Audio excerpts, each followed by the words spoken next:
नमस्कार। तबसरा आज दोपहर तक में एक बार फिर आपका स्वागत है और मैं हूं दर्शपाल गुप्ता और मेरे साथ हैं वरिष्ठ पत्रकार सतीश वर्मा जी। सतीश जी, आज पूरा देश दो बड़े नेताओं को याद कर रहा है जी। सरदार वल्लभ भाई पटेल की बर्थ एनिवर्सरी, उनकी जयंती है, और भूतपूर्व हमारी प्राइम मिनिस्टर श्रीमती इंदिरा गांधी की पुण्यतिथि है। पूरा देश उसे याद कर।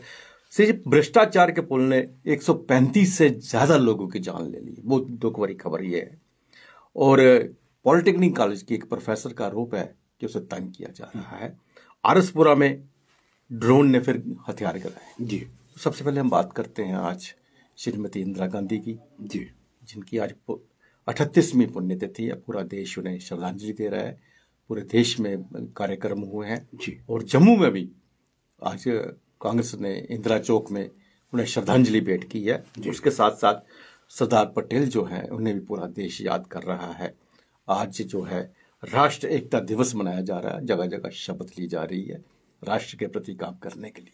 जी बिल्कुल, आपने ठीक कहा। देखिए, इंदिरा जी के बारे में हमें याद आता है कि जब बांग्लादेश बना था, मैं नेताओं की सोच में कितना तेजी से बदलाव है वो जिक्र कर रहा हूँ कि उन्होंने कहा था ये दुर्गा का रूप है। और उनको एक लोह महिला के आयरन लेडी के तौर पर वाजपेयी जी ने कहा था, और लेडी आयरन लेडी के तौर पर पूरी दुनिया में उनको विख्याति मिली थी जी, सुप्रसिद्धि मिली थी। लेकिन गोल्डन टेम्पल के एक हादसे के बाद उनके ही 2 सुरक्षा गार्डों ने उनकी हत्या कर दी थी। ये अपने आप में कई सवाल खड़े करता है और बड़ा दुखद वो ये हादसा है। उनको आज याद कर रहा है पूरा देश। इंदिरा जी के योगदान और कुर्बानी को लाख कोई चाहे, उसको आप मिटा नहीं सकते। ये एक इतिहास है, और केवल इतिहास हमारे मुल्क में नहीं है, ये दुनिया के कई मुल्कों में गूगल से आज दर्ज किया जा चुका है। तो इंदिरा जी को आज पुण्यतिथि है। उनकी जो समाधि है नई दिल्ली में, उनके परिजनों की ओर से उनको श्रद्धा सुमन पेश किए गए। यहाँ पर प्रदेश कांग्रेस कमेटी, जैसे आपने कहा इंदिरा चौक पर प्रदेश कांग्रेस कमेटी के जो अध्यक्ष हैं वकाल रसूल वानी है, कार्यकारी अध्यक्ष रमन भल्ला है, एडवोकेट रविंदर शर्मा है, और जितने योगेश जितने पार्टी के यहाँ वरिष्ठ नेता हैं, सभी ने अपनी महबूब नेता को श्रद्धांजलि दी और उनके कराए कई हुए कामों का उल्लेख किया। वकाल रसूल वानी बोल रहे किस तरह उन्होंने बड़े बड़े डैम बनवाए उनके कार्यकाल में, बड़े बड़े IIT, बड़े बड़े हॉस्पिटल, और ना जाने जो काम इंदिरा जी के वक्त में जंगों का भी जिक्र किया 71 की जंग कि किस तरह पाकिस्तान के 2 टुकड़े कर दिए बिना शोर शराबे के। तो मैं समझता हूँ कि ऐसी महान शख्सियत, हम देशवासियों के लिए गर्व की बात है कि वो हमारे देश में पैदा हुई। सी जी, आपने बीच में एक शब्द राजनीति का इस्तेमाल किया।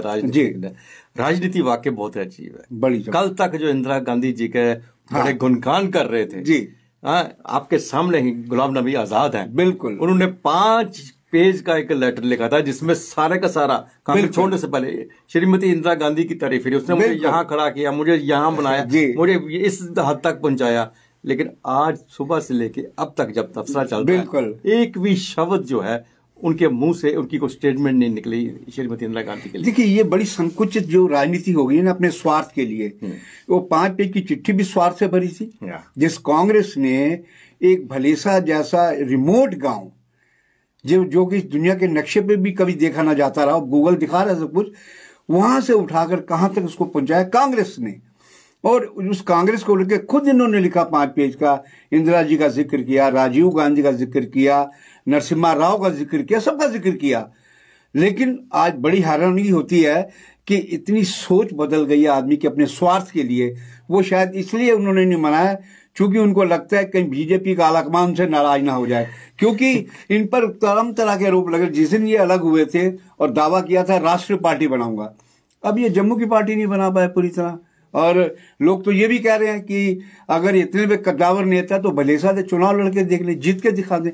तो मैं समझता हूँ ये मानसिकता है, ये बड़ी दुखद स्थिति वाली बात है। आपने सही पॉइंट आउट किया है कि जो शख्स कल तक तारीफें करते नहीं थकता था इंदिरा जी की, पूरी दुनिया करती थी, आज उसको ये याद नहीं आया कि मेरी महबूब नेता का पुण्यतिथि है। और अपने नया जो संगठन है, कम से कम अपना एक कार्यक्रम करके कांग्रेसियों को तो कम से कम एक ताकीद करते, देखो हम भी, इंदिरा जी हमारी भी नेता हैं। बिल्कुल। तो मैं समझता हूँ ये बड़ी खतरनाक स्थिति है गुलाम नबी के साथ ही लौह पुरुष सरदार वल्लभ भाई पटेल की भी आज जयंती है, और लौह पुरुष को जैसा कि बिल्कुल जी, देश उनको अपना बहुत बड़ा नेता मानता है जी, जो उनका कार्य रहा, जो कार्यकाल रहा उस वक्त उनकी जो सबसे बड़ा रोल रहा, जितनी रियासतें जहाँ थी उसको भारत के साथ उनको विलय कराना बहुत बड़ी ताकत थी, उनके ताकतवर नेता थे।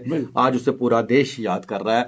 और जम्मू में भी जम्मू म्युनिसिपल कॉर्पोरेशन के मेयर ने भी अपने जो कॉर्पोरेटर हैं उनसे शपथ दिलाई है कि राष्ट्रीय एकता दिवस के रूप में मनाया जाएगा, कार्य करेंगे। इस पर चर्चा बाद में करेंगे, पहले तो हम को भी हम याद करते हैं और श्रद्धांजलि। बिल्कुल बिल्कुल, हम इन दो जो हमारे देश के महबूब नेता रहे, इंदिरा जी और सरदार पटेल जी, हम दोनों को पीपी न्यूज लाइन की तौर से अपने श्रद्धा सुमन अर्पित करते हैं। आपने सरदार पटेल जी का जिक्र किया, हम इतिहास को पढ़ते हैं, हमें मालूम है कि जब देश की तमाम रजवाड़े, राजे, रियासतें भारत के झंडे के तले जोड़ी जा रही थी, उन टाइम इनकी बड़ी अहम भूमिका, प्रमुख भूमिका रही।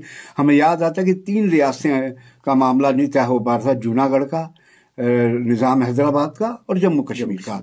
तो हमने कहीं बहुत जगह जिक्र आया है कि सरदार पटेल ने उनको क्या नाम माउंटबेटन से कहा कि आप जाके महाराजा से बात करिए।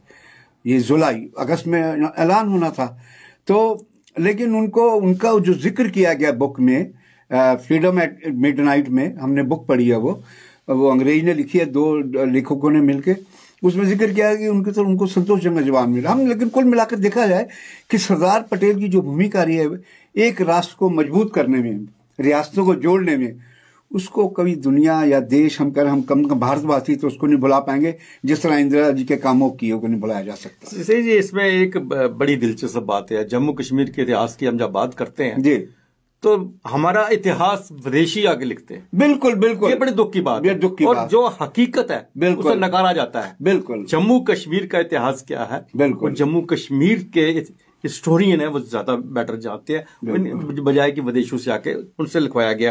अब रही बात शपथ की, जी, शपथ ली जा रही है, ये एक ऐसी समझ नहीं आ रही शपथ की क्या मतलब है। जी जी, शपथ आप एमएलए बनते हो तब शपथ लेते हो, एमपी बनते हो आप शपथ लेते हो, पंचायत के मेंबर बनते हो शपथ लेते हो, कोर्ट में जाकर भी शपथ ली जाती है। अगर शपथ पे ही सब काम होने हैं फिर किस चीज की कमी है। शपथ ले, अगर आपने काम करना है, अब सचमुच सेवा की भावना है, सेवा करना है, तो शपथ लेने की क्या जरूरत है। शपथ का ढोंग जो केजरीवाल ने शुरू किया था अपनी पार्टी में वर्कर से शपथ दिलवाने के लिए, वो आगे उसको एक स्टेप और आगे बढ़ रहे हैं। बिल्कुल बिल्कुल, देखिए ये एक प्रचार तंत्र का नया दौर शुरू हुआ है कि हर काम पे पब्लिसिटी चाहिए नेताओं को, हर काम में। हम कोई नवनियुक्त मेयर की बात नहीं कर रहे, हर नेता को एक भूख है ना, बिल्कुल, वो पब्लिसिटी की भूख है। वो अलग बात है कि पीछे वो मीडिया के बारे में आलोचनात्मक बातें करे, लेकिन जब मीडिया आता है तो मान मुहार करेंगे, हमारे भी कहीं दिखा दो। तो मैं समझता हूँ आपने ठीक पॉइंट रखा कि शपथ अगर ये है तो भैया काम करके दिखाइए ना। हाँ, बिल्कुल बिल्कुल। आप नेताओं के नाम पर शब्द लेते हैं और उनके पासे में 10% भी काम नहीं करते, तो ये क्या लोगों को किसको भ्रमित करने की कोशिश है। लेकिन हम उम्मीद करते हैं कि जो नए मेयर हैं अभी इनका कार्यकाल देखा जाएगा, फिर उसके बाद इसमें विश्लेषण भी किया जाएगा। जी, देश के अंदर एक बहुत दुख भरी खबर ये है कि कल जो हम भ्रष्टाचार का पुल था, जो मोरवी में जो ब्रिज था, जो हैंगिंग केबल ब्रिज था, वो टूट गया। उसमें से 135 लोग ज्यादा, अभी तक ये आंकड़ा बढ़ सकता है, आंकड़ा और भी बढ़ सकता है, और बहुत से लोग गंभीर रूप से घायल भी हुए और अभी तक इनको पता भी नहीं चला।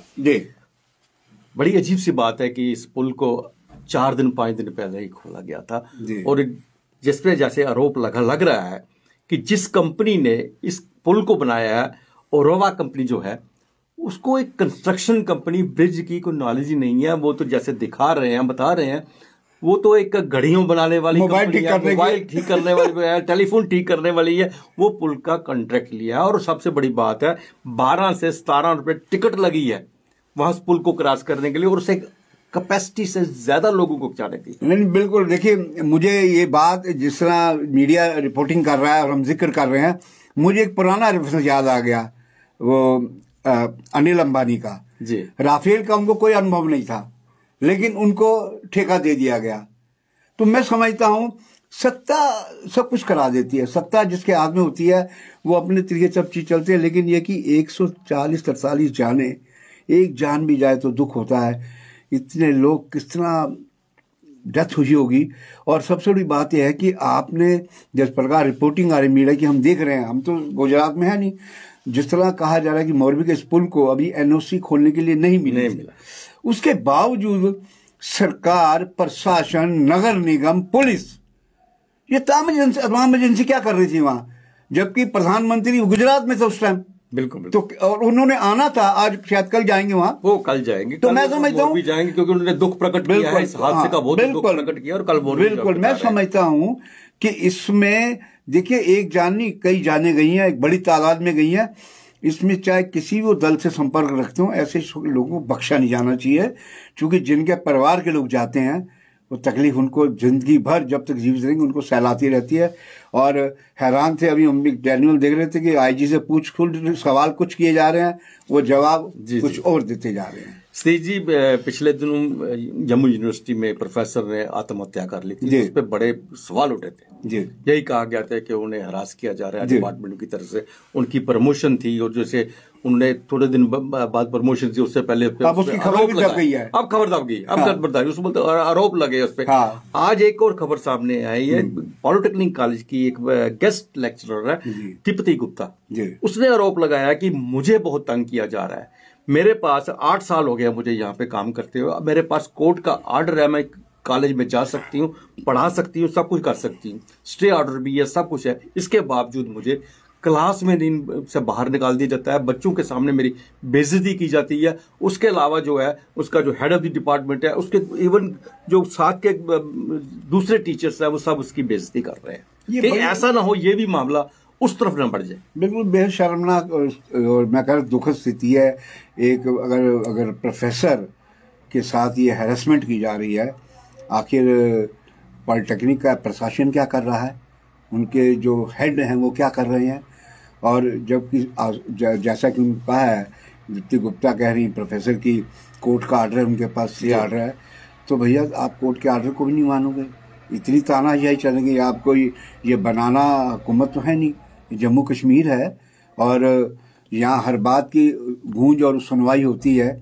और अगर इनके आरोप सही हैं तो हम पीपी न्यूज़ लाइन के जरिए अपील करेंगे पॉलिटेक्निक के प्रशासन से कि भैया इनके जो ग्रीवेंसेस हैं उसको आप दूर करिए, नहीं तो ये मामला बहुत आगे तक जाएगा। सी जी, आरसपुरा के बैसपुर बंगला जो एरिया है वहाँ पे ड्रोन ने हथियार फेंके हैं और उस सिलसिले में 2 लोगों की गिरफ्तारी भी हुई है, जिसमें एक चंद्र बोस है, टोडा का है जी, और गुरदयाल गोल गुजराल कैंपस से एक शमशेर सिंह है, इनको पकड़ा। लेकिन इनके तार जो जुड़े हुए हैं बाहर से प्रदेश के साथ जुड़े हुए हैं और कुछ हथियार बरामद भी किए हैं इनको अरेस्ट करने के साथ साथ जी। क्योंकि जिस प्रकार की जानकारी अभी पूरी अधूरी जानकारी, उससे लगता है या तो ये खालिस्तान समर्थक या फिर ये कश्मीर समर्थक जो कश्मीरी आतंकी। हम समझते हैं कि इस पे लगता है कि अगर ये जो तथ्य सामने जितने निकल के आ रहे हैं ये वास्तव में बड़ी चैलेंजिंग है, क्योंकि बात जुड़ी तार जुड़े बता रहे हैं, ब्रिटेन से जुड़े दिखा जा रहे हैं, अफगानिस्तान या पाकिस्तान से नहीं है। तो ये समझा जाता है कि एक नई कड़ी निकल रही है, बिल्कुल। जो कि हमारे सरहद से और जुड़े ये जो लोग हैं ये हमारे लोकल लोग हैं जो पकड़े गए हैं। तो इसका मतलब है कि इनसे इंट्रोगेशन में सब चीज़ सामने आएंगी कि आखिर किन किन ओवरग्राउंड वर्कर्स के संपर्क में है, वो आखिर कौन है जो बाहर बैठा हुआ आदमी है, किसके लिए हथियार भेजे गए।